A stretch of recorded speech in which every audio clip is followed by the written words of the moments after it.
Coming up on the ADCs of Wrestling, we talk about the Brie Bella incident. Is she at fault? Is Liv at fault? Is anybody at fault? Does shit just happen? We'll get down to it. Plus, we talk about a teased heel turn for Dean Ambrose. Samoa Joe, home Invader. That's pretty cool, right? Or am I weird for thinking so? Also, at the end of the show, we have a very special animal segment. So, stick around for that. It's going to be something, I think. In English, everybody. Aren't you going to talk about what happened that one night in Milwaukee? I'm sure we'll get to that too. Let's go. Let's go! Let's go! Oh, hell yeah! Are you ready for a show with questionable wrestling impressions by a guy I know? It's gotta, yeah. ADC! Ooh, yeah, dig it! ADC! Let me tell you something, ADC! He watches wrestling! Matt the Mark is awesome, Michael! Do you know your ADCs, the ADCs of wrestling? Yeah, I know, Matt, okay? But we have to record the show, or I'm going to tell everybody what you did that one night in Hamilton, okay? Okay. All right. Welcome to the ADCs of Wrestling. I'm your host, the Weird Al of Wrestling, Andrew David Cox, and I'm joined once again by the man, my man, Matt the Mark. Welcome back. Hey, what's up, man? Glad to be here. Yeah, it's nice to have you back. Everything's good.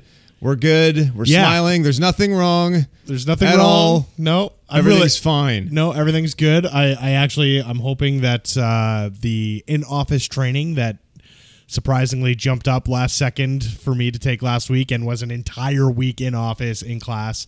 I believe it's over and I'm back to regular schedule. So really hoping that that I can be here on the regular. Well, I mean, I don't know why we're here at all. I mean, Hell in a Cell went down. I'm pretty sure the pod ended like 8 to 10 times. As I was watching, I was marking it off. And I think if you actually do like the pod's He Loves over, Me Not. Pod's over, pod's over. I think it was like the negatives added up became a positive, which meant we had to keep going. I don't know. My maths aren't great. It was a double negative. Yeah. But just thinking about ending the pod was very cathartic, It just made me happy. And it was nice. You know what cathartic means, right? I do. But why don't we let you explain it to the foundation? How about that? Sure. It's a word that you can Google the definition for. It'll be very cathartic. Daniel Bryan was great at explaining that. Sure. I was like, damn, that's actually okay. Cool. Yeah. So we're going to talk about a little bit of news from around the world of pro wrestling. Not too much going on this week, and of course we're going to talk about Raw and SmackDown Live as we get ready to go down under for the Super Showdown. Put another shrimp on the barbie. Sorry, sure, it had to happen once. I apologize. You son of a bitch. I take it all back. And of course, we're gonna have just 2 tweets, and we have an animal segment coming up at the end of the show. So stick around for that. That'll be great. Perfect. Hey, did you see that there's some kind of pilot for Woken Matt and the Hardy family that's gonna be shooting like next month? Yeah, I'm not overly surprised by this. I'm glad he's going to keep busy doing something. Yeah, I don't know. And if you kind of look back at it, it's like, okay, well, it kind of makes sense, like going home right away. I wonder if they were there filming because the Hardy compound took quite a hit with that the Hurricane Florence there. Yeah, so I wonder if they were there filming for that and maybe caught some of that, which would be, unfortunate, but pretty cool to see some behind the scenes stuff on that. So I've been reading some stuff. I usually go to Pro Wrestling Sheet for my info and my news. Yep. What it says here is that the show's premise is stated as go inside the wonderful world of the Hardy family in this delightful short-form scripted sitcom featuring Matt and Jeff Hardy. So I think it's sitcom? I think it's going to be a show in the same vein as a lot of the vignettes and stuff that we saw at TNA. Okay. I'm hoping. Okay. Impact Wrestling. Yeah. It's amazing that they can all of a sudden magically do this now, but when they needed it in the show to make them interesting, I know they couldn't figure out how to get back to the Hardy compound. I know. Well, I'm assuming that his contract maybe has him kind of locked in. I don't know how it works when guys get hurt and have to retire, but they probably are kind of obligated to keep him under some kind of deal. I like maybe it. They figure this is the best way to do it. I like it. You know what? Keep him on TV. Everyone loves him, and everyone's kind of rooting for him at this point. I'll give it a shot. Maybe, why not? I probably won't watch it, but I don't watch the reality portions of WWE. The only one I like... Well, this is a scripted sitcom, though. That's the whole thing. Okay, so if maybe it's just Matt Hardy's dumb sketches and it's like wonderfully corny, campy television, true, it might be worth a couple half hours here and there of my life. I don't know. I'll give you that. No, you know what? I'll give you that. But I also don't really go out of my way to watch like Table for Three and some of those other ones. That's true. And those are worthy of my time. I just don't give them. Yeah, I just don't have the time, really. Yes, they're worthy of the time I do not have. Yeah. Yes. But I did like the one reality show on the network I did watch was a couple years ago, and there was the NXT one, Breaking Ground. Right. Loved that. Don't know why they didn't do any more seasons of it. To me, that didn't make sense, but whatever. Yeah, I mean, now they do the WWE 24 stuff a lot, and those are Which great are too. amazing. Love those. I make time for those. See, that's the thing too. Like, I haven't seen all of them. Like, I never even watched the Kevin Owens one, and I know it was great. Everybody tells me how awesome it was. And the WrestleMania 33 one, the one that was in Orlando. Yeah, it's hard to go was back. good too, but like, if I miss it the night of or right after the show, I was just gonna say that. I'm like, I don't need it's to see so this. hard to go back and watch it unless you literally are like sitting in front of your TV and think to yourself, "Man, I don't know what to watch right now." That's when you watch it. I got an interesting story. Not really that interesting, but it's a story. No, it's not. No. It's not interesting. Last night I was watching the Smacketh of Down, and once my DVR ran out, the record ran out, I promptly hit delete because I immediately purged them from my life as quickly as possible. And WWE Network was what was on my cable box. So I actually settled in and I started watching a little bit of the end of the Mae Young Classic episode from last night with Io Shirai and Robbie Brookside's daughter. I think it's Zaya Brookside. That match was pretty good. That fucking moonsault that Io Shirai did looked like... I don't know if she does that all the time. She's pretty good, eh? She is. But... I don't know, maybe some of the foundation can tweet me and tell me if she does this all the time, but she did a moonsault on Brookside, who was like halfway across the ring, and it really looked like her knees came crashing down on this poor girl's chest. I don't know if she botched it or if that's just her move. Like, her move is like, I will demolish your chest with my knees. It's better than a shin to the face. Sure, it's better than a shin to the face, and we're definitely going to get into that 2 or 3 times. And speaking of knees to chest, that's also a Liv Morgan move, so that's interesting. Hey-yo. 6 degrees of separation. Yep. But after that, I immediately followed up and started watching 205 Live. And it's interesting. Have you watched any of it lately? I haven't, but I'm at a point where I want to because so many people are talking about it now. It's like... And even you tweeted out about it. I know. It's weird. Like, it is what it is. It's a show with less of name value for all the guys involved. Sure. And the audience, now that it's taped before the show, the audience is ready for some entertainment. Yep. But they're going to see it as a pre-show. You know, in a lot of people's minds, they're going to kind of see it as like, oh, here's like the warm-up act. And a lot of people are still getting to their seats, so they have to blacken the audience. Like, you can't see the stands and stuff. Yeah. So it's still got that kind of like gritty, dirty feel. But like, the thing about it is it's still that show with like the better work rate. It rivals NXT for match quality. 100%. And that's exactly what I was thinking. And it's like, I don't know, man. Leo Rush was out there in a match against Noam Dar. Yeah. And it was like, it was a good match. These guys put on probably better than anything that anybody saw on SmackDown. And then 100% Hideo Itami and Mustafa Ali, who's fucking phenomenal. Yeah. But people always tweet and ask us, who's your favorite intro currently? I'm changing my answer to Mustafa Ali. Sub-Zero? There's nothing cooler than this. Like, Glacier was a dumb version of a Sub-Zero entrance. Mustafa Ali is an incredible character. Yeah, I think like 205 Live, if you just think about it in the same vein as NXT, then maybe I can make some time for it. But like with NXT, I don't watch it every week. I record them, and I'll sit down and I'll watch 3-4 hours on a weekend or something like that. I could maybe start doing the same thing with 205 Live, but I think they could get more people behind it, more people interested, if they just moved it to Full Sail. I was going to get that exact point out. Smaller crowd, and you'll get people into it. You'll get them to buy into the characters because they're right there. Yeah. And they're invested, and they're going every week. So, I mean, I don't think that'll ever happen. There's got to be some sort of obligation that has them traveling with SmackDown week to week. I don't know.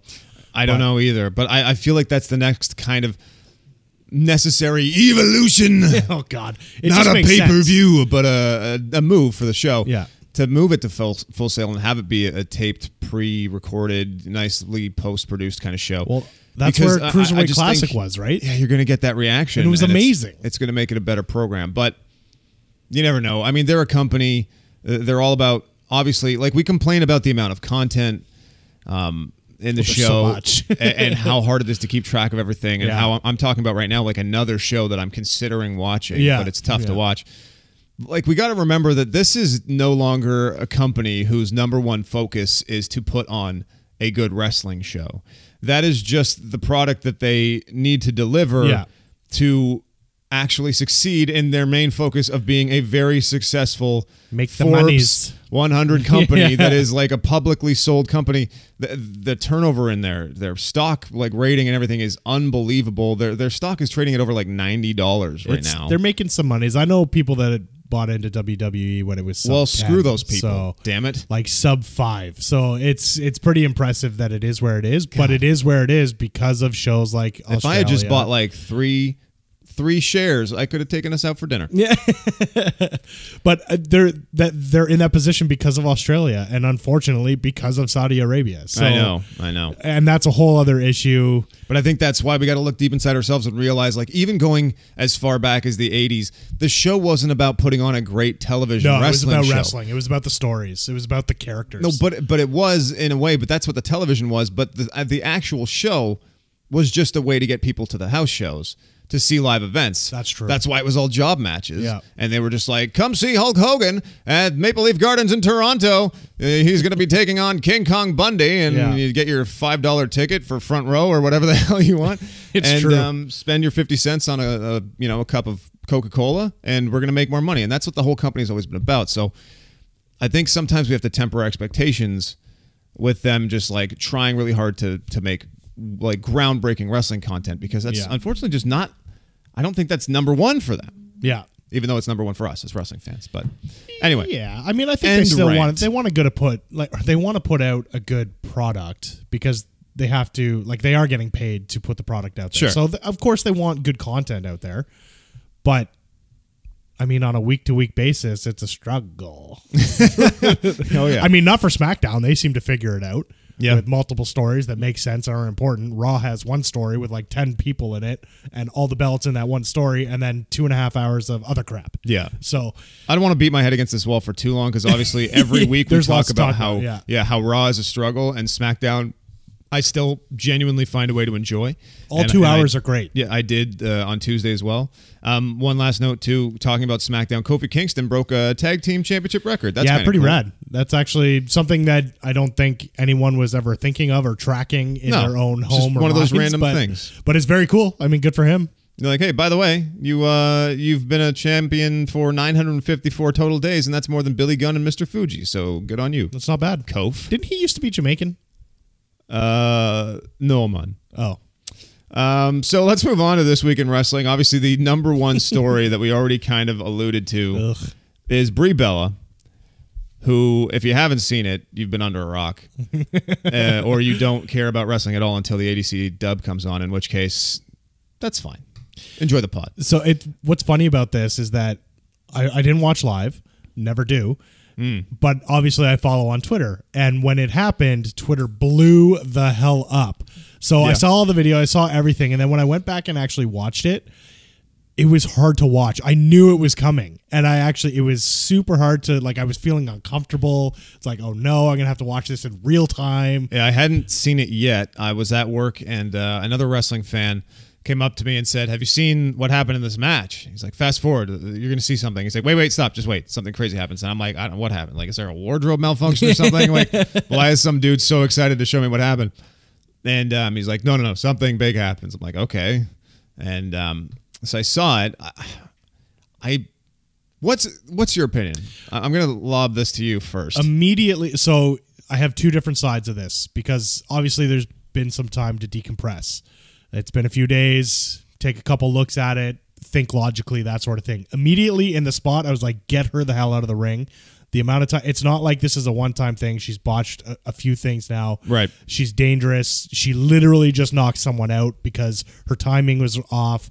She couldn't nail these. They looked like the one kick came up. And you can put the blame on Liv too, like maybe she wasn't ready for it. Oh. Or Vanguard Dog won. Vanguard Dog won, shining in. If you heard it. Maybe Liv's head came down a little bit. All those things. Like, at the time, I was like, this is stupid. Like, she needs to go back to the Performance Center, get her timing right. The more time I've had to sit and think about it, I still sort of agree with that, because this isn't the first incident. But at the same time, like, accidents do happen. Yes, they do. They do happen. and putting it on. I saw people saying, "Oh no, this is all on Liv," blah blah blah. And I was just at the time I was like, I need to put my phone down because I want to lay some beatdowns in the Twitter sphere. Okay. But then from the Brie side of it, I was just like, she didn't mean to do it. No. So get off her ass a little bit. I was kind of hoping you'd have more of like a hard opinion one way or the other, but I did at first though. So if we had done this on Monday, I had a hard opinion. Yeah, so did I. I think it's 100% both of their fault. Yes, because totally agree. Brie, you can't just ignore the fact that she's been botching multiple things lately. She almost killed herself like 3 weeks ago doing a suicide dive. That matters. You can't say ignore it. No. That matters. Just like Nia Jax was dangerous for a while, and then she had to get better. Yeah. Brie is still rusty. She is dangerous, and I still think you should probably get her out of there because, history has a tendency to repeat itself, and she might hurt somebody else next week. You never know. Killed Vega last week. Was that last week or 2 weeks ago? I don't remember. Anyway, either way. But I can't help but notice when you watch that video, Liv Morgan, who is already an incredibly small target, could not have made herself a smaller target than she did for Brie, because Brie is doing the kicks. Liv Morgan continually is just bobbing her head back and forth. She's rocking, like she's selling for the kicks, but she knows that they're coming. And the way that Brie and Daniel always do that is after a while they start getting into momentum, they do them faster, and Liv continually dips her head down into the path of Brie's kicks. Now, Brie on that fourth or fifth kick definitely lifts her leg a little higher than the last one.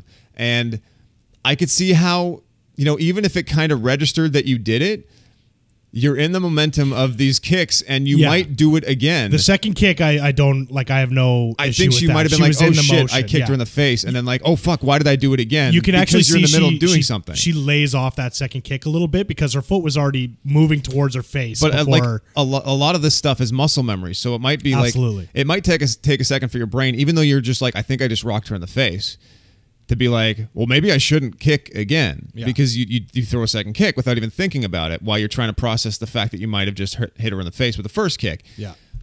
But like, I don't know why Liv was so hunched over and low. I don't know if it's because she actually got hurt by one of the first kicks, but I think both of them, you got to make yourself an easier target. You got to protect yourself because you don't know who you're in the ring with at all times. And then in Brie's case, I don't know, if she looks like she's making herself that small of a target, maybe make sure you're kicking low instead of looking at the crowd.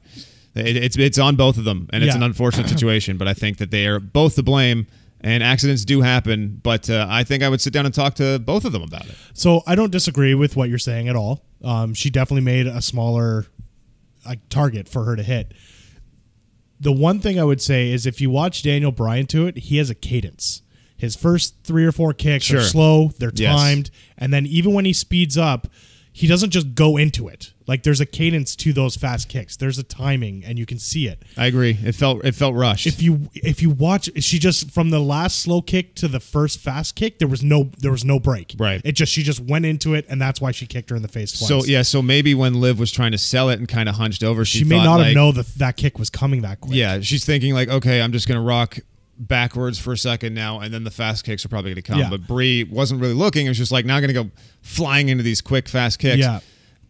I think there's just a lack of communication there. It's exactly what I was thinking, too. I think it was just, I don't know how, like, if they actually say, are there, and they're going to like, I'm going to do 4, and then we'll go into it, or if right before she does it, there's a trigger. Exact science. But I don't know. It's her leg comes up a little bit. The cadence was off. Liv gives her a smaller target to hit. I actually think... So we obviously 2 of them hit her square in the face. I think the one right before that maybe was a little high, and that's why she maybe came down a bit more. Yeah. But it's so hard to break it down because it happens so fast. I know. I guess what we're saying equates to, unfortunately, the wishy-washy answer of mistakes happen, and it takes 2 to dance, and you know what you're getting into when you get in the ring. It really sucks. It really sucks. But the fact that like an entire wrestling community has come and behind Brie and said, like, just lay the fuck off. She made a mistake. It was an accident. Liv is concussed. She's hurt. It's part of the business. It happens all the time. So from my standpoint, at first I was like, Brie, get out of the ring. And then after I kind of looked at it and just thought about it a little bit more, I was like, you know what? There just needed to be more communication, and shit happens. Look how many times people get injured. Look at Seth Rollins, how many guys he's injured. He ended Sting's career. So, like, guys, like, relax. And it's just, it always brings me back to the wrestling community is so fucking toxic. And everyone is right and everyone hates everyone, even though if you sit down and watch any other TV show, you're like, oh, he's the bad guy in the show, but it's a good show. In wrestling, it's like, fuck that guy. I hate him. I hope he dies. Like, what? Well, the next time the wrestling community freaks out, the pod is over. So it's over right now. It just ended. Yeah. Hey, speaking of freaking out, what did you think of the intro to last week's show? The new Then Now Forever? No, the intro to last week's ADCs of Wrestling podcast. Oh. I totally forgot about that. So I'll be completely honest. I laughed my fucking ass off. Like, I died. It was... Steve's been abnormally quiet this week. I've got an issue with him. I refuse to deal with him today. Well, he's on a bit of a break because he's got like a bit of a chest cold coming on. Good.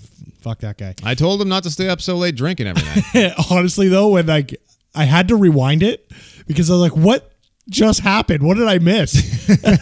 And I started over and listened to it. I was like, oh my God, that is brilliant. So you're saying what Steve did was brilliant? What you did was brilliant. What Steve did was brilliant. What you did was brilliant. I am not into kayfabe here. Come Fuck on. that guy. That's not our show, Matt. No, it was good. I'm not going to break it down too much more, but there was so much that was good about it that I was okay with it. Now, the song he sang for Mickey, the song he sang for Mickey afterwards, that pissed me off. I've been on this show for 20 some odd weeks. I haven't got a single song, and if anything, he just keeps calling me pregnant. Fuck. Man, I gotta stop leaving my computer unlocked because brutal. It's the post. He's doing it post. Like once you're just about to. I'd already uploaded the show and he went and changed it. He changed it, edited it. I get it. I understand. He thinks he's real clever. He's a funny guy. Hilarious guy. Mm-hmm. Hey, is that Kevin Mickey? Oh no. Is that Kevin Mickey? Is that stupid Matt the Mark? Matt? No. What? I'm not talking to him. I can hear that dumbass. That's Matt the Mark. Hey, did he have his baby yet? I don't mean his girl. I mean him because he's pregnant. He seems to think that you're with child. I may look like I'm with child, but that is different than actually being with child. He's just like Schwarzenegger in Junior. Remember that movie, Junior? I do, Steve. I do. Except Schwarzenegger was still handsome as fuck. I don't exactly have the upper body physique that Schwarzenegger has, but true. I'll take it. You know what? I'll take it. No, let's move on. I'll take it. No, your baby's eating well, and that's the bottom line. Oh, my God. I'm not responding to him. I'm just not. I'm no selling the rest of the show. Well, I guess that's it. If he talks again, the pod's over. Are you sure you're not the baby? You're bald as fuck. You're bald. Yeah, but that's my choice. No, it's not. No, it's not. Oh, yeah? Well, that's the bottom line. All right. Good cover. Good. Yeah. Well done. What were we talking about? I don't know. Raw teased the Dean Ambrose heel turn on Monday night. No, they didn't. No, they teased it. No, they didn't. Come on, anyone they who did. says that that's a tease of a heel turn, get your head out of your ass. Okay, they started to tease a storyline that could eventually lead to a heel turn for Dean Ambrose or a member of the Dogs of War. How do you feel about that? They teased that they think they're smarter than all the marks in the crowd. That's what they teased. It's just intrigue. I don't want to try to outthink it and get too deep into No, things. and I'm not. I'm just messing around. I actually really liked it. I thought it was good. Yeah, I thought it was really good. I loved Dean's reaction in the opening promo when they both held up their belts. And it's not like he didn't make it awkward. Okay. It actually took a second to catch that he backed off and looked down and got all a little bit squirrel. I loved that. Absolutely loved it. I mean, could you make Seth Rollins and Roman Reigns look any more exclusive dicks and like a couple of bigger dicks? They don't even look at him when he's we saying need it. are these. Ha ha ha! I got a belt. You got a belt. We all got well, except for Dino. Sorry, Dino. And he's just like, man, like I don't really have a belt. Fuck you guys. What if they turned on Dean? I mean, you're not good enough to be in the Shield. Where's your belt? That'd be great. Yeah, I don't know how they do it. I don't know. It always, like, I enjoyed it. I like that they took it through the whole thing, but if anyone thought he was going to turn at the end, I mean, come on. The whole thing just made me want to do like a parody of Spin Me Right Round with Please Turn Dean Right Now, turn him right now. Like Seth Rollins, baby, break up the Shield now. I feel like you're like 3 or 4 parodies behind before you do this one. I mean, I should make anything funny. You always song-wise. text me these great ideas you have after you watch a show, and then we still haven't got Stunners back. No, I know. So it's not my fault. It's Steve. He's Sure, just fucking okay, staying up it's drinking, Steve's getting fault. sick. Sure. I'm never bringing Stunners back. What? The motherfuckers don't know how to act or something. That's not how it went. He doesn't even remember the lyrics. What? Why are you staring at me like this? Fucking Steve. I want Dean Heel. You look like a heel to me. Please tell me that there's a chance you will turn on the Shield. Angry ginger man. Please turn Dean right now. Turn him right now to a heel, baby. Make him heel right now. Please turn Dean right now. Turn him right now. He's a heel, baby. Turn him on the Shield now.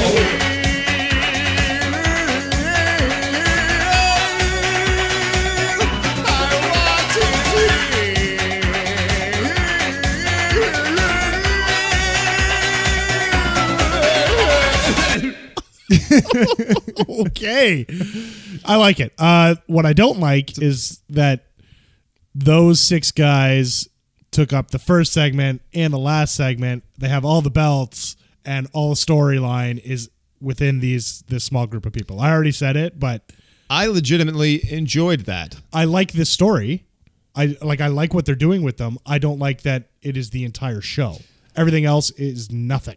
I Bailey and disagree. Finn Balor, what's that? That is mixed match challenge bullshit.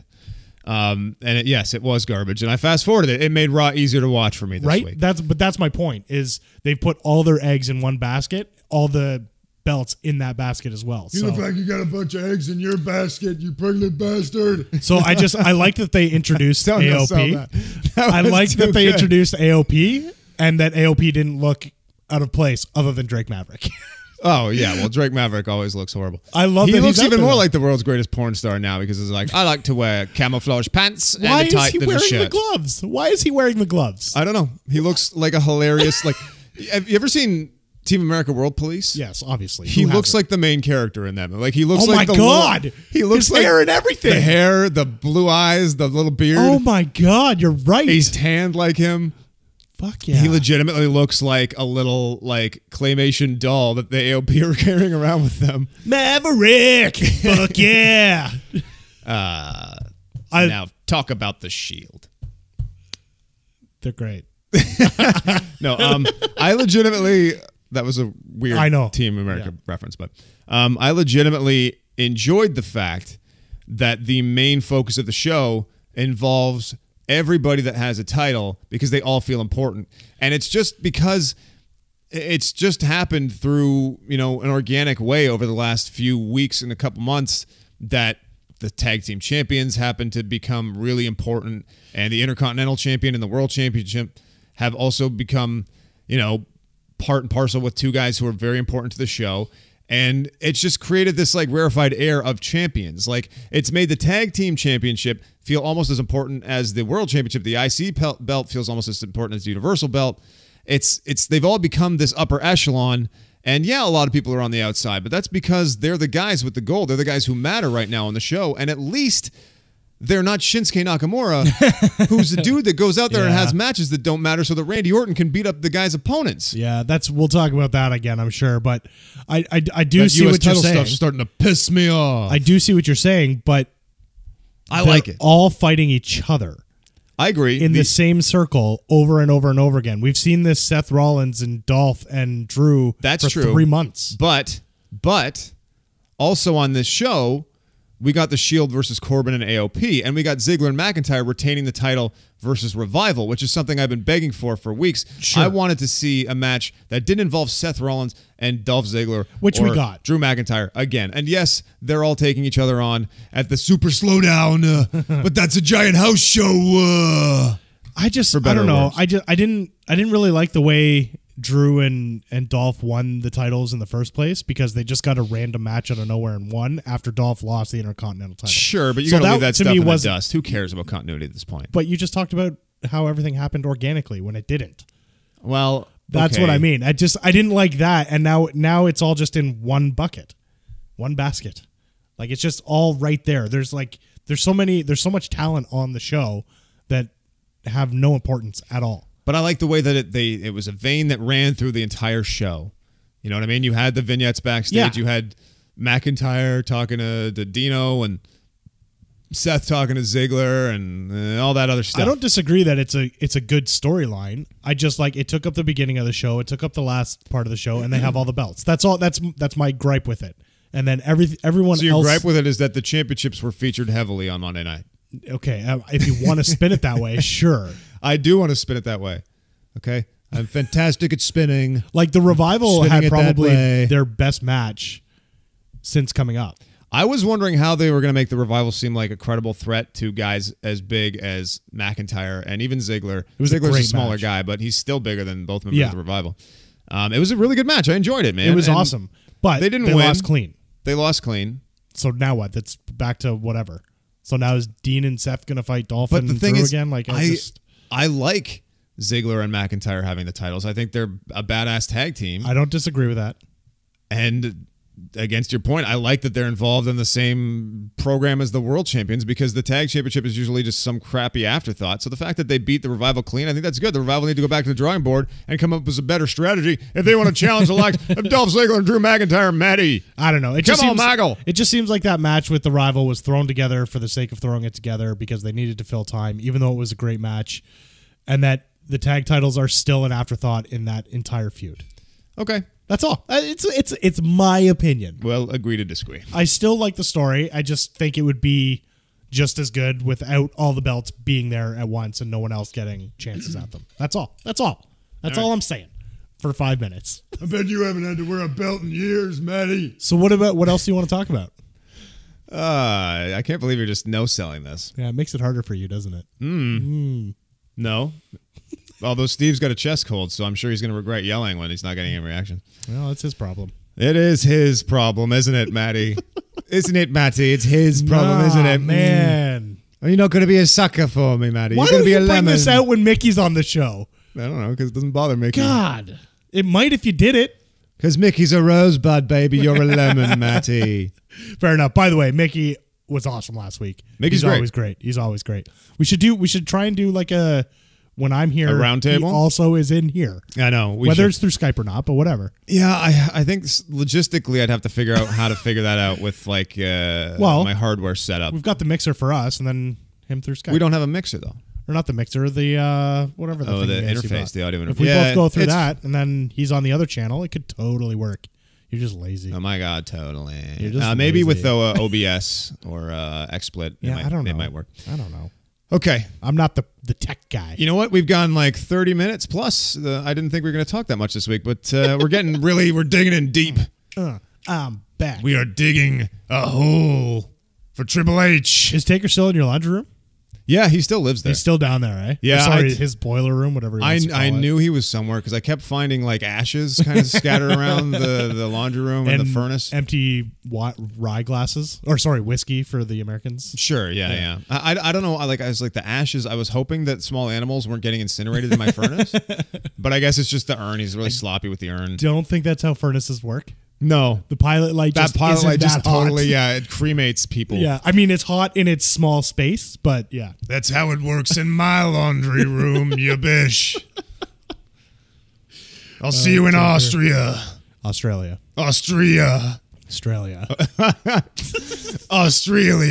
Close enough. That's as close as we're gonna get him. Rest. Oh my God! Every time.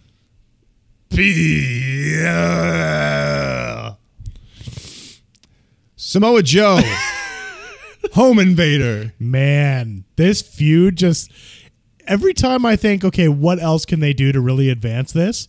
It gets better. Night, AJ. This was amazing. Something I didn't even think about. It's so good. This was great. I was fully expecting like a beat 'em up contract signing, right? Sure, yeah. Just like everyone was, I'm sure. Well, the way they're teasing it, like, God. we all know how contract signings go. Yeah. It's creative. It's fun. We don't get a lot of off-site stuff. And Joe is ridiculous. Like, he's a terrifying human being. Is it bad to say this about my personality, or is there something wrong with me that the fact that when this was happening, I had a giant smile on my face the entire time? So was I, man. It was great. Am I a sadist? Am I disgusting? Like what is wrong with me? I couldn't have been. I was like the Joker. I don't. It's because it's entertaining. It's entertaining. It's, you know, he's not there to invade his house and do whatever he's going to do to the family, but it's entertaining, and they're doing something different, or at least something they haven't done in a long time. And the delivery, like your characters are perfect for this type of. Please scenario. don't do this, Joe. Yeah. Joe, wait a minute, Joe. It was great. Although I'm not sure how much I like AJ trying to act within a recorded segment, which would be Joe doing. I think it worked well enough. It was good enough. But there were times where I was like, AJ, just let this go, man. Just let it. Just stop trying to. I can't believe they timed it so well that it just ended right at the end of the show, just like night, and then we're out. It was so good. Speaking of being a sadist, how about the satirist in me? I couldn't help but think about them watching inside and just looking out on the front porch, just being like, "Oh God!" I'll just be like, "What's that guy doing on the front porch with a cell phone? Like, is he going to come to the door? Or is he not going to come to the door?"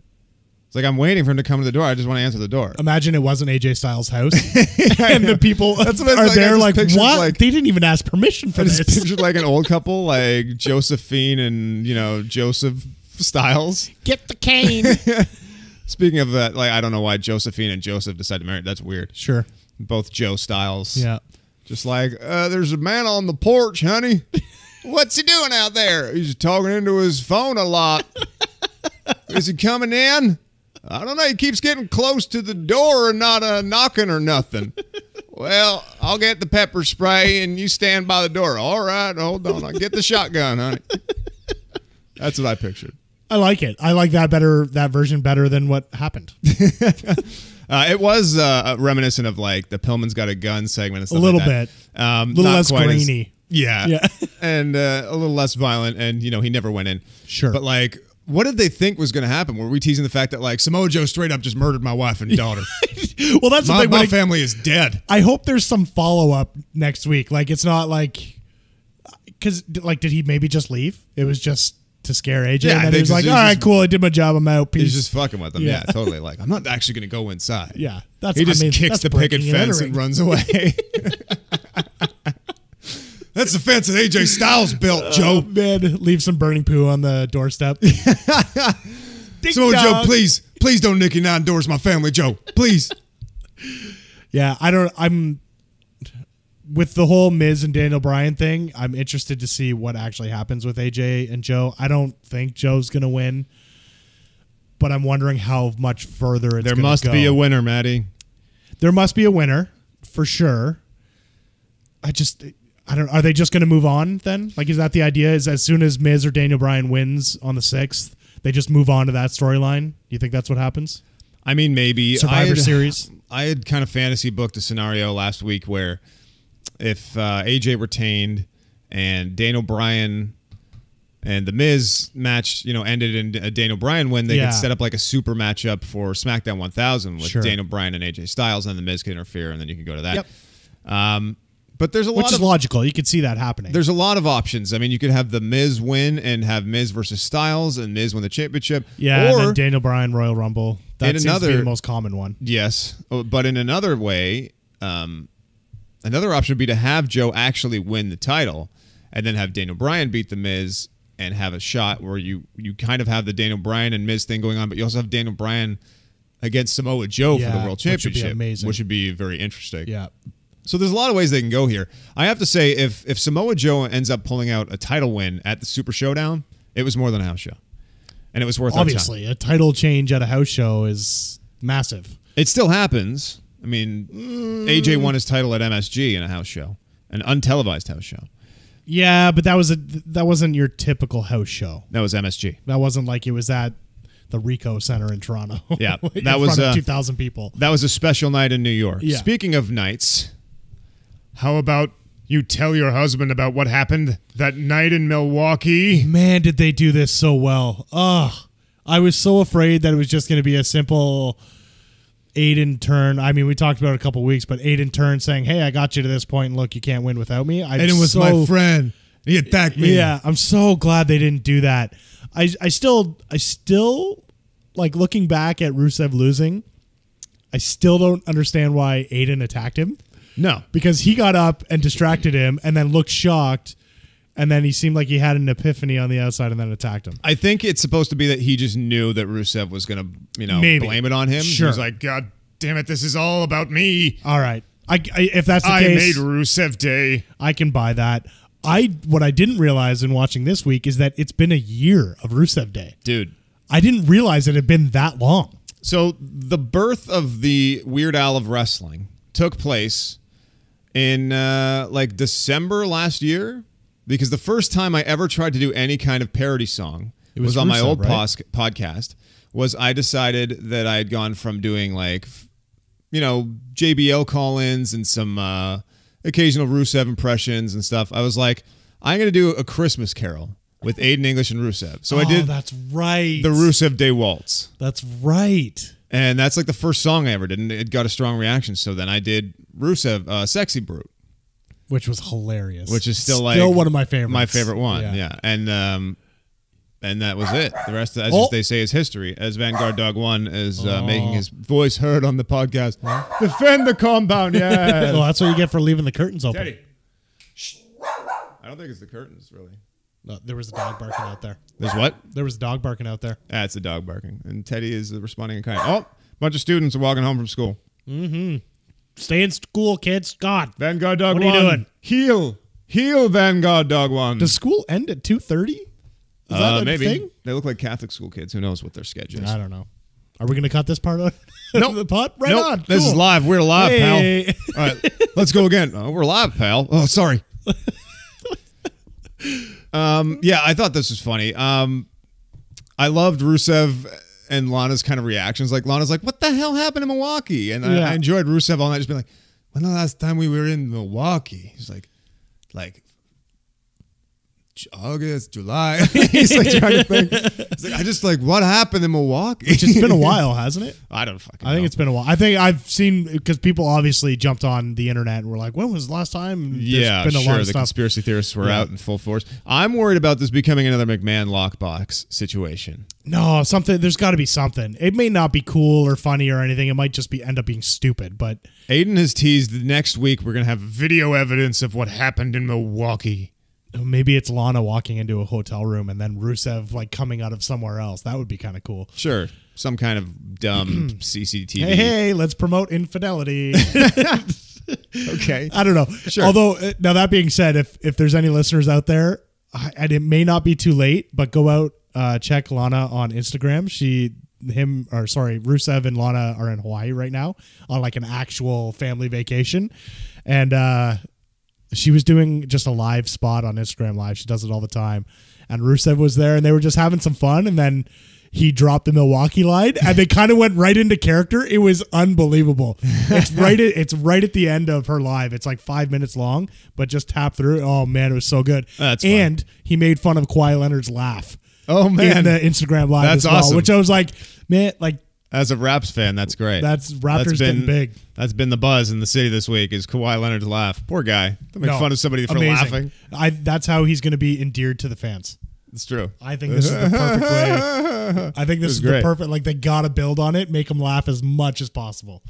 I have a friend at work who does these really funny mashup remixes, and I don't know if he's made a Kawhi one yet, but he needs to get on that. He probably should have made it yesterday. It's a great laugh. It just reminds me of Eddie Murphy back in the day where people heard him laugh for the first time. They're like, what was that? It's just funny. It's funny because it starts before his smile forms. He just starts laughing and then he starts smiling. And we're like, oh, it's a laugh. Yeah. I get it. I could see SNL taking hold of that. Sure. And doing something. That'd be great. I think they might start this weekend or next weekend. But anyways, we can move on. Yeah, Kanye. Ugh. I like Kanye, but that's fine. Let's get back to wrestling. Okay. Tangent. Lana ended up having to fight Becky Lynch later in the night, which I thought was kind of interesting because Random, she obviously sure. had it weighing on her mind. Yeah. They were able to get Becky Lynch involved, who took a couple of great jabs at Lana. Yeah. Like really good stuff backstage with Becky just like shutting Lana down Becky's and being fire like, right now. She's awesome. yeah, I forget what she said, but it was great. She just shut her right down and said basically like, Milwaukee, huh? Whatever, and kind of walked away and laughed. Can I ask you something? With this Becky quote unquote heel turn and everyone being on her side, and the fact that it seems to be easier and more effective to be a heel in terms of being natural and not seeming like you're scripted, could they not just do this with everybody and just let the crowd decide who's heel and face? Like, just let everyone be a badass. Yeah.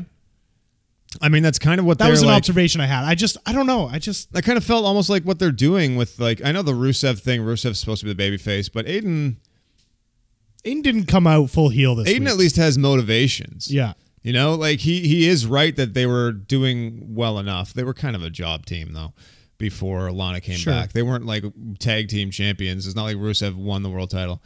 They were over as fuck, though. They were over AF. But, you know, and then there's like the Dean Ambrose thing. It's almost like Dolph Ziggler and McIntyre and them kind of have a point when they're talking to Dean. And that's why it's sort of interesting. So I think they're trying to write in more of these shades of gray than the standard heel face characters. Becky, I mean, she's a little extra, right? When it comes to how angry she is about Charlotte and how she's beating up Charlotte during like love that photo shoots. Loved it was a picture perfect beatdown, Maddie. Oh, boo. Sorry. I just love that she stood over her and was like, take a picture of the champ. I was like, fuck yeah, Becky, get that. Did you see her post on Twitter or Instagram?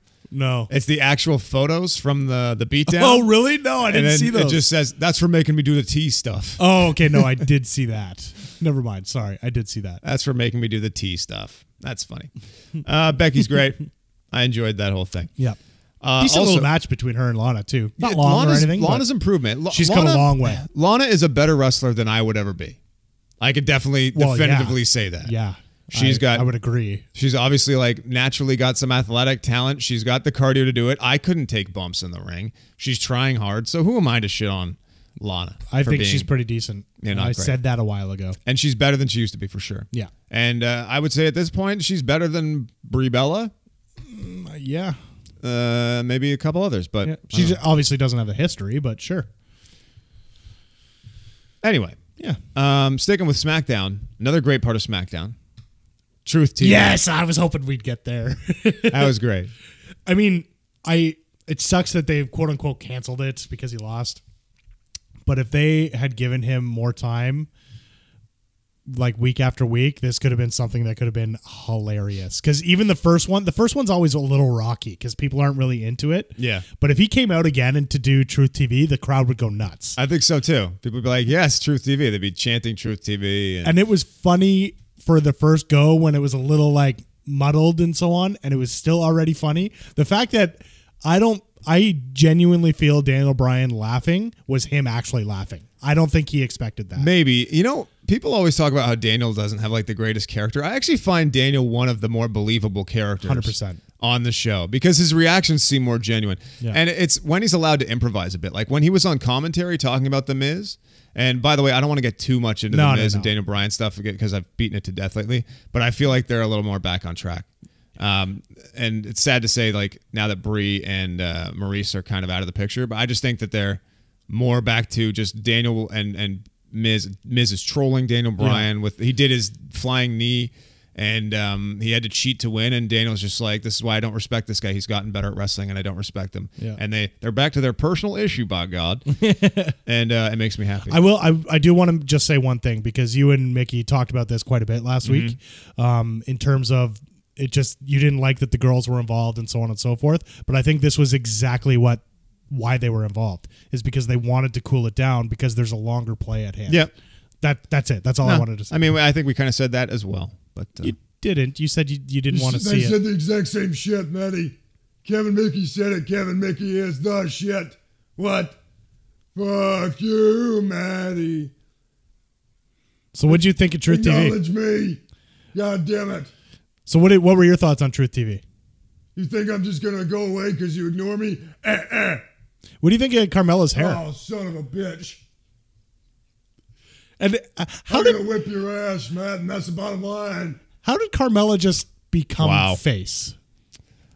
I guess she is just a face. She's just face now. Like, there was no, like... I'm going to kick you in the face like Brie Bella. Like, I feel like the only way she kind of morphed into being a face and not a heel anymore was that one segment with Truth when he came out, called her Carmella, then called Maurice Carmella, and then said, no, Maurice is my friend. Carmella. Yeah, like, I think, like, was that her getting mad and joining with Truth? That was just like, okay, you're face now. I think so. The pairing works. I don't dislike it. That was like a very small note I had about it. It was just like, I guess this is also kind of a Carmella heel turn, which we're sort of sweeping under the rug. Face turn. Yeah. So she's kind of face now, which is fine. I'm okay. They're a very lovable duo. They're hilarious. Her Princess of Staten Island thing kind of works with his hip hop thing and being hilarious. He is the funniest thing on WWE going. He's right genuinely funny. He's really funny. He's always been funny. Remember when he came out in that like ladder match or whatever, and he thought he was going to cash in for like the Money in the Bank? I forget what it was. It was like on Raw. There was like a ladder match, and he came out and he's like, I'm pronouncing my name for the Royal Rumble or something like that. And they're like, this is Money in the Bank. And he's like, oh, what? And he got really confused. There was a while where he kept trying to do something on Raw, and I forget what it was. I don't remember it. But this was like last year. It was great. I probably fast forwarded through it. That was really good. He's so agile. Like, he's a legit wrestler. I think it was they had like already picked the guys that were going to be in Money in the Bank, and he came out and said that he's announcing himself for Money in the Bank, and they're like, "Truth, like we already have the guys." And he's like, "Oh, my bad." And wait, that does sound familiar now. He just literally was like, "Oh, my bad," and then went. That sounds familiar. It was great. I don't know. He's hilarious. He can wrestle his ass off. He looks ridiculous. Like he's awesome. He just magically turned into. And dude's like in his mid-40s, which I know, is really it's impressive. Crazy. He's Benjamin buttoning this thing, which I think actually you said a couple weeks ago. But this guy was K-Quick. He used to wrestle with Road Dogg. Yeah. In the 2000s. No, he's great. Before we continue, I think it's time for our 7-second dance break.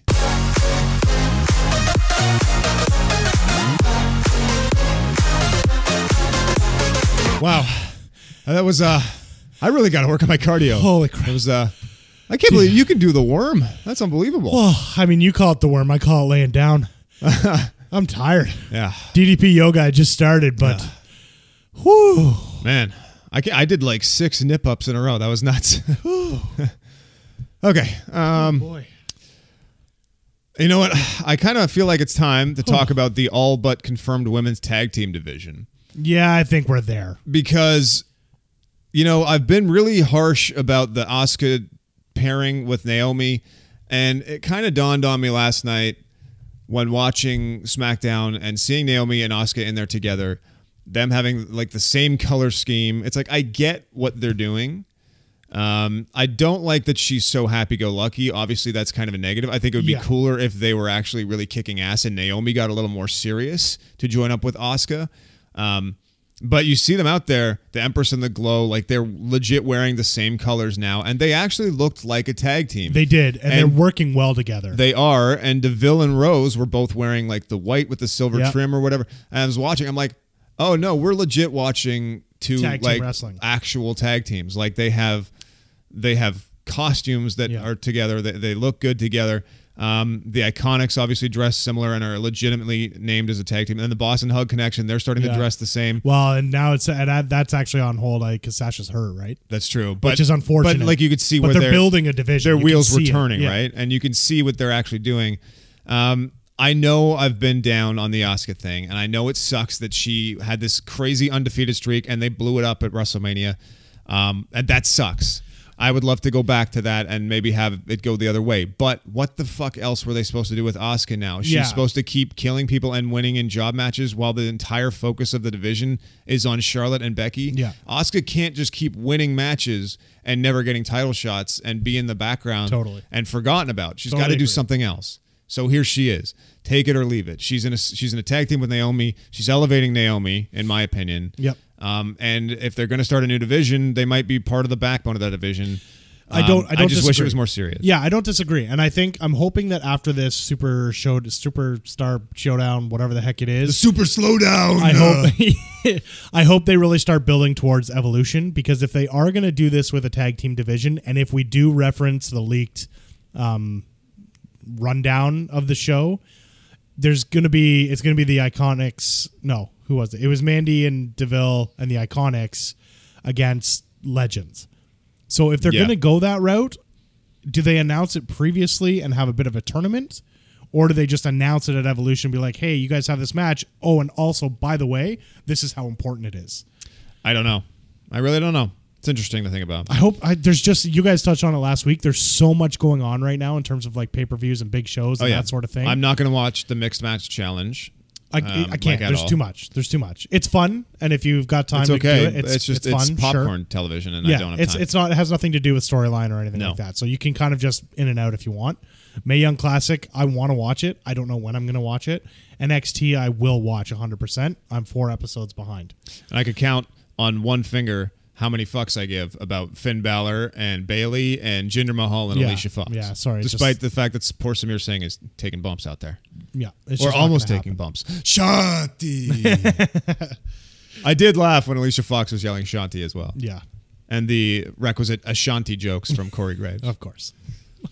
You tired of being alone? Ashanti! It's murder! Remember Ja Rule? Ja Rule was funny. What? Nope. What? Nope. Who? What? Acknowledge me, man. Fucking hate you. Maybe I like Kevin Mickey more because you don't love me. Okay. This is getting really weird. Maybe he just wants your admiration. 20 some odd weeks of working with him. And now all of a sudden he's like, I just want you to like me. No. It's a complicated relationship. It's Sorry. a complicated relationship between the two. The Perfect 10 pisses Randy Orton off, apparently. Do we need to get into this much more? We don't need to talk about much about it. However, this is the second person that Randy's attacked that was fighting Shinsuke. I know. Is there something there, or is it just coincidence? I think Randy Orton is on Shinsuke Nakamura's payroll. I feel like these two I don't mean it are like in that, cahoots. but yeah, do you think there's something where they're both evil and maybe working together a little bit? I think we're overthinking it, but it's like way too convenient that he just keeps helping Shinsuke defend his title by beating people up that are fighting him. And he's overshadowing Shinsuke as well by completely. doing this. Nakamura afterwards, he's like, yeah, okay, I'll do the Kinshasa against the LED board. Was a nice Kinshasa. And I'll hold up the title, but it's just like, we're like, get out of here, Shinsuke. You didn't do anything. I don't know. Like, it's great to see Ty on TV, sure. I was happy to see Dillinger get some. I think they're actually going to have a little feud out of this, like a 3-match series. I don't. I think this was just Randy attacking whoever's fighting Shinsuke. You don't think that like next week Dillinger might have a match against Orton and get obviously demolished one more time? I don't. I think he got beat up so bad this week. That Do you think legit like when Rome asked him, he's like, you know what, Rome, the Perfect 10 stuff just pisses me off, and that's it? Yeah, I think it's like, I don't want to wrestle him. I just don't like the Perfect 10 bullshit. And to be honest, though, if that is it, and this is Randy from week to week, this is just what he does, I am okay with it. I think it's great. I just think people up. He needs to beat up somebody that's not fighting Shinsuke. Or that too. Or beat up Shinsuke one of these times. I don't know. I don't even want to see him go for the title. Like, I don't want to see him with the U.S. title. I just want to see him walk around and be crazy and beat people up. And I honestly think, as short-sighted as it is, I think that's the game plan for now. I'm okay with it. I think they're just like, what might piss off Randy Orton if he were in a bad mood? Ty Dillinger. And they're just like, one day, like the New Day are out there, and he's like, Xavier Woods, you and your stupid trombone piss me off. I'm okay with that. Him out. Beat him up. Beats his ass. Speaking of the New Day, man. They're great. Dude, Biggie straight up powerbombed Sheamus. Yeah. He's fantastic. They're all great. They're all great, but Biggie, all 3 of them are amazing. What I want to say about Biggie. I know. You go. Oh, singles push. There it is. I knew you were building yourself up towards that. Thank you. I kind of wish they would wrestle in singles matches more. I mean, they do, I guess, but I mean, more important ones. Yeah. Because like this is just, they do this. Like Big E will wrestle Sheamus. Last week, Kofi lost to Cesaro. Sure, that's how it works. And then it'll just lead to another tag team match. I would love to see like Big E wrestle, I don't know, Shinsuke. Sure. That'd be great for U.S. Championship. Sure. A chance to do what like the Shield are doing, where they win separate singles titles. Why can't they? I don't know. You're right. Like, why can't Big E just get a singles title shot out of nowhere? Because they've been so dominant in the tag team championships. Why don't you give it a singles championship shot? Blah. They're They're Paige, amazing Paige by the way, wrestlers. is starting to sound like the female Ozzy Osbourne. Sure, yeah, okay, sure. No, they're good enough. Their characters are there. They're hilarious. They're fun. They can get serious when they need to. Like they really are the full package to carry singles division. So Yeah. why not? Speaking of singles pushes, what do you feel about Lashley and Lio Rush? Love it. I'm the 23-year-old piece of gold. 23-year-old piece of gold. Yeah. Man of the hour. He's funny. He's the perfect little piece of shit hype man. Like I love Every time him. he says 23-year-old piece of gold, I feel like he's going to say piece of shit. I don't know why. I'm just like, that. Don't call yourself that. I like that he's honest about himself too. Like he doesn't pretend to be bigger than he is. Yeah. I like that. But it's funny because it goes back to when Brock lost and everyone was like, "Oh, who's Heyman gonna look after? Maybe it should be Lashley because Lashley can't talk." Yeah. Okay, well it wasn't Heyman, but Lio Rush has made Lashley important to me. Right. Like immediately, it didn't like take. It's a couple unbelievable months. how well it worked. It just works and it's amazing because it's almost like it's his tiny itty bitty little brother. Yeah. But he's his hype man. It's his mouth. I love it. It makes me laugh. Have you ever every watched time. him work? Who? You ever watched Lio Rush? Oh, he's amazing. Like he's really crazy to watch, and like He's so fast. he's so tiny looking. Yeah. Like his body's almost not even proportionate. Like he's just so little. Yeah. It's unbelievable that he's running around out there, and like he almost looks like a child. Like you're just he like, comes man, up to you're Lashley's waist. tiny. I know. Like it's not even close. So it's No. funny. Even like KO, who's not super tall, is still a good 6-7 inches taller than he is. And I love the drag. Is it Dragon's Calling? It's called the Dragon's whatever. It's I called. don't know what it's I think it's called, the Dragon's Calling. The fact that it's the lowdown, that was like one of my favorite Yeah. finishers when I was a He's kid. When just D'Lo super Brown used to do talented. that shit. Man. Yeah, he's just super talented. He obviously does it with a lot more flash. Man, than he D'Lo, though. folds in half. It's amazing. He folds in half, and then he does like a front stand. Yeah. He basically does a handstand out of it. He just flips out of it. It's so good. He gets so much height, and he turns into this tiny little ball. That's because he's the man of the hour, the 23-year-old I didn't think they could make Lashley. piece of gold. There it is. I didn't think they could make Lashley important or me want to see him on my TV, and they did it immediately. So they're in Denver, Colorado. He's the hometown guy. He would have gotten like a decent reaction if he came out, but he got a standing ovation because Lio Rush came out and hyped the shit out of this guy. Half Got the people them there were like, super "Oh, I didn't know excited." he was from Denver." Yeah. The heavyweight who's back to dominate. Your hometown boy. It Yeah. was sick. It Oh, was he really hyped good. him up. He built him up. It's exactly what he's there for. It was really good. Also, just one random note. Connor gets a win over Chad Gable. Who cares? Like How obnoxious is this Chad Gable, Bobby Roode storyline? their first match, I was like, okay, maybe. Like I could see something. But they're no, vignettes, man. It's not happening. Like just the way he's like, did I say glorious well? It's Yeah, like how it's I don't not know good. how if I roll my eyes any harder, I'm gonna look like the Undertaker until I die. What's so frustrating is that Gable is an unbelievable wrestler that I want to watch him wrestle every week. But then he talks, and I'm just like, no. We're obviously leading towards like a program between these two guys where we might actually get to Sure. see Gable as a babyface character and Bobby Roode as a heel. Roode and turns, like, yeah. what they should actually be doing. But like, let's just go into that now. Why do we have to have a stupid tag team pairing that makes me want to vomit? Well, when you they're got to out get a there slow together? build, right? You gotta Connor make beat it- him clean too. That was crazy. He really did, and I still don't really understand it, but whatever. Like, if Bobby's his partner, why didn't he run in and interfere somehow? Maybe that's part of the storyline, and obviously they'll probably have a rematch next week because Yeah. Raw is the same show every week. That or so. Bobby will fight other Victor, Ascension. sure, Thank you. right, and then they'll have a tag match Yeah. at I don't know, Evolution. Nope. There's only women, there's no dudes. There it is. You ready for just two tweets? Let's do it. The following segment was paid for by the ADCs of wrestling. Hey yo, this is just two tweets. Two tweets. All right, tweet me, bro. Let's do this. Hemiman2378 says, I really hope they are not having this Triple H versus Undertaker match to set up a Shawn Michaels versus Taker match. I love Shawn, but he needs to stay retired. Hashtag not one more match. Hashtag no one wants to see that. I also really don't want to see Shawn Michaels come back, not to wrestle The Undertaker, because although they've produced Magic twice, Taker is not the same guy. That was And a if Shawn different if time. Shawn comes back, Shawn needs to be the old guard going up against the new wrestler in a similar vein, who can really kind of help carry the match, because you don't know what Michaels can still do. Although I'm sure he's still amazing. He's great. I don't know. Even this whole match with Triple H, like Triple H is supposed to be the heel, right? I guess. Nobody thinks of Shawn Michaels as a heel, but he's in the heel's corner. Well, Triple H is clearly a heel. I mean, he came out where they gave a bunch of kids with cancer wicked gimmicks. That's and out then of they went backstage, and all of a sudden he's like, Undertaker, I'll break you down. Yeah. I don't. It just doesn't make sense. The whole thing doesn't make sense. I know they're trying to find a way to get faces and views and stuff for this show because they know of the backlash that's going to happen. Yeah. Or no, sorry, I'm thinking Saudi Arabia. That's a different show, but whatever. Yeah, I don't know.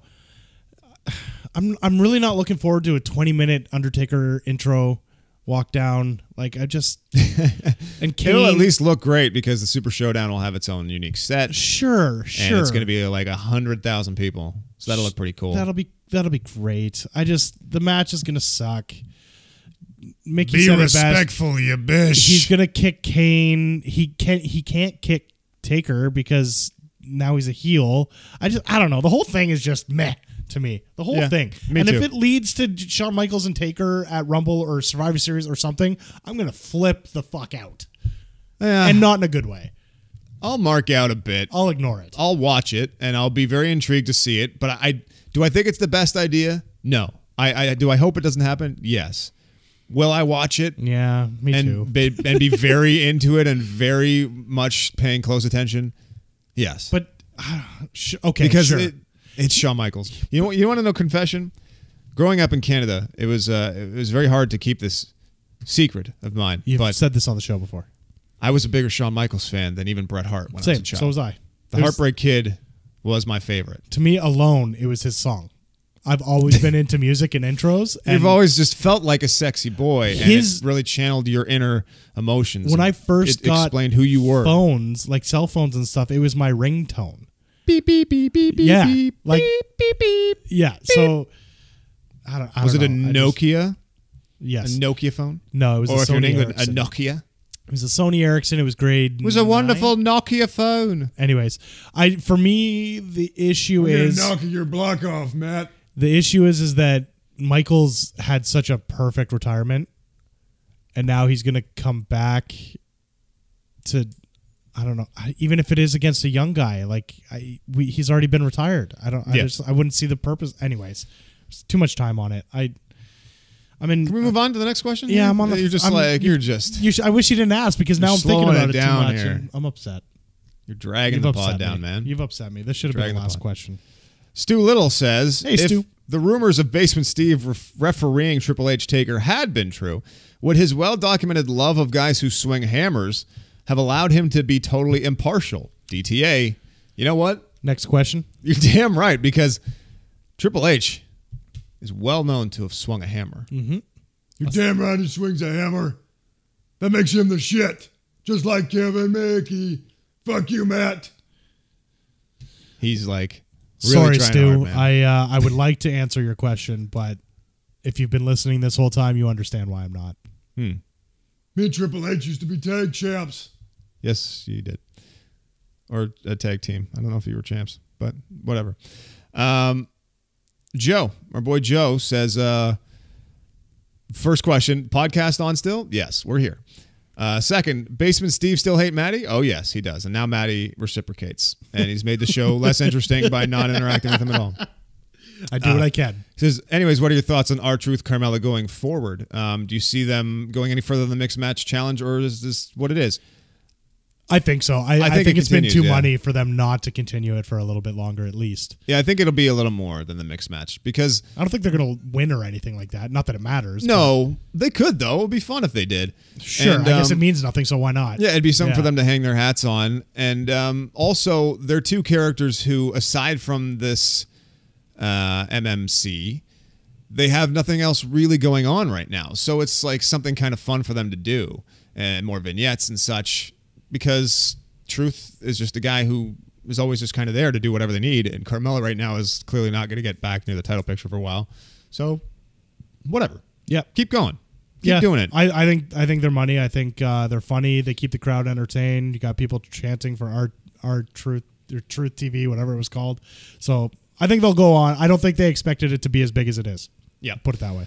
Flameboy has actually a really good question.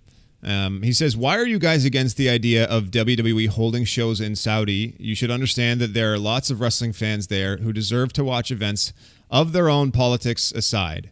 Hashtag no offense, hashtag foundation. You're question. totally right, Flamboy, and it's a great question. It's a good thing to bring up and talk about. The problem is not with them holding shows there for people to watch. The problem is more with the fact that they play into the politics of not being able to bring women with them, and also just the way it's done, that like the royalty get the floor seats and they don't even care, and the real fans are kept so far out of the action. And I know they're having a great time, but like it just should be addressed. WWE, if they want to be part of, you know, creating change, they should be doing more on their own to say like, hey, we're coming, but if we're going to be in your great nation, like our women are performing, because that is the value of our company. But no, it's not. It's all about the almighty dollar, and that's why I have a problem with it. So, and that's why I don't think I'm going to watch the next one either, because the last show I didn't enjoy. The only good thing about the last show was Titus O'Neil falling on his face. I didn't get to address this last week when you guys talked about it. I'm kind of on the fence with it a little bit more. I'm seeing the benefit of it, and I know before I get roasted or anything like that, I think about a post that I saw for the last show, and it was someone who basically went on to say, like, you know, they watch wrestling and so on. It's kind of what this tweet says, but the other side of it is that even a couple years ago, a couple months ago, women couldn't drive. A couple years ago, they didn't have concerts. They didn't have shows. They had no live entertainment. They didn't have movies. Now there's a younger regime in charge. Yeah. Now, just hold on. Now they've got concerts. They've got this stuff, and they're trying to bring it in. And it's the younger people there that are going to make the change and make the difference. It's going to take time. And I think WWE absolutely should stand up and say, the time is now. If you want us there, then we're going to have our women compete. They can wear full body, whatever. But at the same time, it's baby steps. And I totally see both sides of it. And I don't know if I'll go out of my way to watch it, because I do feel so strongly about the women being there. But at the same time, change sometimes just doesn't happen overnight. That's my 2 cents. We can move on. Yeah, I guess. It's just like you hear all these stories about like things that happen to women and then the punishment for them, and I really have a hard time believing all this bullshit propaganda about how progressive the young regime has been in Saudi. They don't have a choice of who they marry. This video that they played about how like, oh, it's so great for women, they can drive, like I don't buy all that. I think that's just WWE playing in, getting a lot of money from this company and putting together a very nice looking video package to blind us to the fact that things aren't changing the way that they think that they are. It could be, but things are changing. Like the driving thing is a big issue, but there are not enough for WWE to go and have their women stay home. Sure, and probably Renee Young not be allowed to. She won't be there. 100%, she won't be there. It is unfortunate, but it's a hot topic. It's tough to talk. It is. It's really tough, and who are we to really judge? I guess, but I think they're moving towards change, and if WWE can help them get there, then I'm for that. Yeah. Okay. Raider Max Foundation member says, if you could go back in time to a point that you were alive and watch one live event in the front row, what would it be? Mine would be when Austin drove the Zamboni to the ring. I'd watch the whole show. FOR that one moment. For that one moment. I don't know why he spelled FOR like that. That's really weird. Maybe it was probably an autocorrect. Yeah. Or if he was doing like slide typing. Maybe. Or Swift typing, whatever. This is tough. Do you have an answer to this, Maddie? It's tough. I mean, maybe if I had more time to think about it. TLC 2. Oh, like the WrestleMania X7? Yeah, TLC 2? Yeah, I think TLC 2 would be pretty cool. That seeing and considering the time, seeing Hogan body slammed Andre probably would have been one of the coolest things of all time. It's hard to figure out what would have been the best overall like event, because it's such a loaded question. Yeah, like the whole card would have to hold up, but also what I think would have been great would have been the night that Shawn Michaels retired Ric Flair. At WrestleMania, to be front row with that, and there while like Michaels is like teary eyed and just being like the end of such a big era with Shawn Michaels in the ring, Charlotte and her sister and like Ric Flair's whole family in the front row. Oh man, that would have been awesome to sit front row for. First Hell in the Cell would have been great. First, like 97 Hell in a Cell? Sure. That'd have been awesome. Front row for that. Yeah. Front row for Mick Foley. Like, imagine sitting behind the desk just for the spot, not the whole pay-per-view. I know, but I thought of that too, but then I was like, do I really want to be front row for a guy like almost dying? Yeah, 100%. Because he clearly didn't almost die. No, Who knows? Yeah. There's a lot of good answers to this, man. Like front row. It's a great question. Front row Hogan Warrior in Toronto and in 1990. Even 18 when we were there in Toronto. Like I was in the 100 level. Being first row for that Rock Hogan match would have been nuts. That would have been amazing. I was there for the match. It was great, but being front row? Row? Yeah. I was there and I had decent seats. I wish I could find those pictures. There's a lot of good answers to this. Front row for like, I don't know, the night that the night that like Mike Tyson and Austin and McMahon had like a pull apart brawl or something. That would have been fantastic. I've got one. What? The night Enzo Amore got knocked out by the bottom row. Got front row seats for that. That's mean. You know what? Never mind. There's a lot of good answers for that. Front row for the milk truck. That'd have been awful. Yeah, I was good. That was my original thought, but then I was like, I can't copy his beer truck. Or Zamboni, sorry. Yeah. Scott Debuscher says, I saw a replay of Brie's match from last night. If the Slammies were still an award show, she would get the Don't Try This at Home award. Something like this when they would never show this again. No, I know. It's just a joke, Maddie. Yeah. It's just a joke. Hashtag botch mode, he says. I know. Brian Davis. I do like the botch mode shirts that were coming out. Oh, yeah, though. totally. It was pretty good. Brian Davis says, who turns first, Dean Ambrose on the Shield or Drew McIntyre on Ziggler? Hashtag double turns, maybe? I don't think we see either. Personally.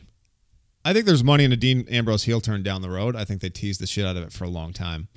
I do think they should do that eventually. I want it. I would enjoy it.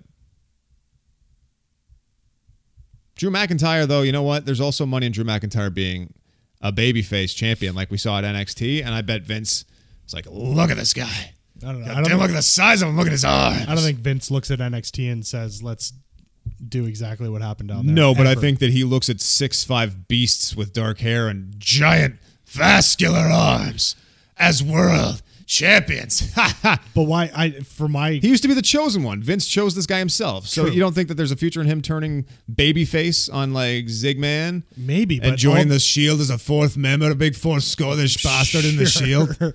Sure, but him and Dolph just work so well together.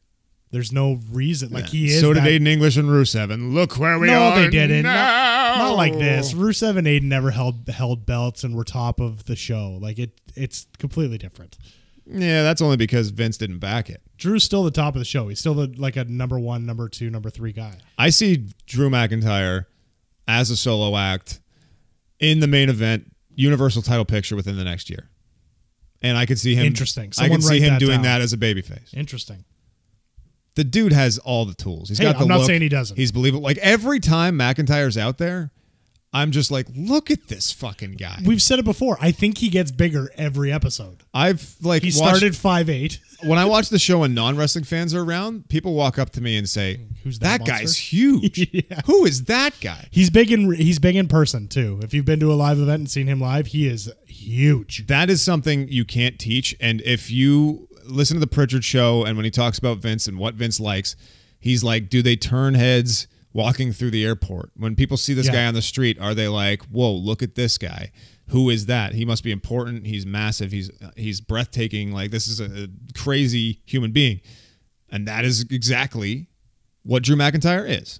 So I think he's in the world title picture, possibly Universal Champion by this time next year. Okay. That's my opinion. Hemi Man again says the feud between AJ and Joe is one of the best in a while. Why don't we see more old school feuds like this more often? Hashtag Daddy's Home, hashtag Night AJ. I think it's just because they try to keep the show so very PG and only occasionally do they get the okay to, go this far with something. There's some interesting stuff out there with SmackDown going to Fox. Triple H put out a tweet, something basically about SmackDown going to Fox, and then immediately after WWE put out a poll of what era was better, his tweet was SmackDown, whatever, everything changes. Right. So that could just allude that it's moving to Fox, but it could also allude that Fox might be a little more willing to do certain things. So it'd be kind of interesting to see what happens with that. Maybe, but then you got to factor in the whole Fortune 500 company thing. So who knows? Saudi Arabia keeps lining their pockets. Who cares?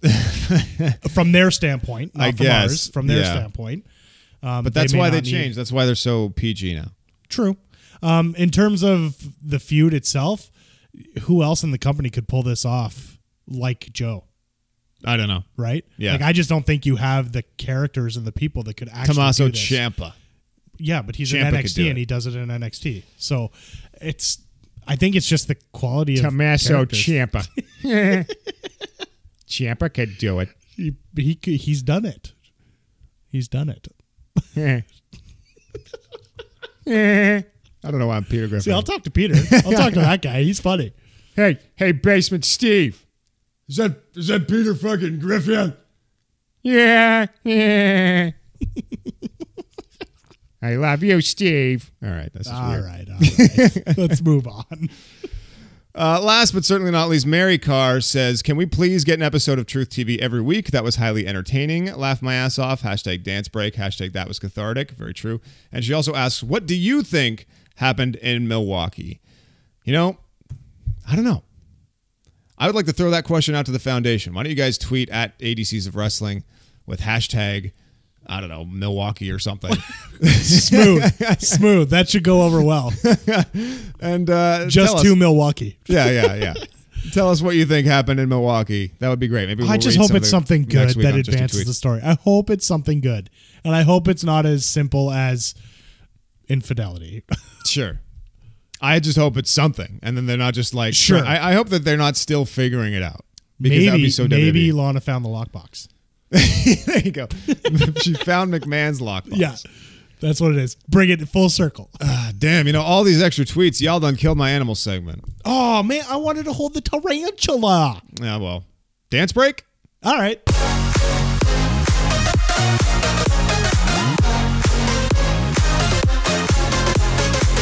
Oh, man. Well, that was fantastic. Okay. I can't do anymore. I can't do any more of this either. Oh, I my God. I am blowing up. Why don't you tweet the show at ADCs of Wrestling? Tell us your thoughts, comments. If you enjoyed the show, make sure to leave us a review on iTunes, 5 stars. It would really help us out. I'm at Andrew David Cox on Twitter. He is at Matt the Markiest. Yeah. And we will see you next week. Ball game. Peace. You look like a heel to me. Please tell me that there's a chance you will turn on the shield and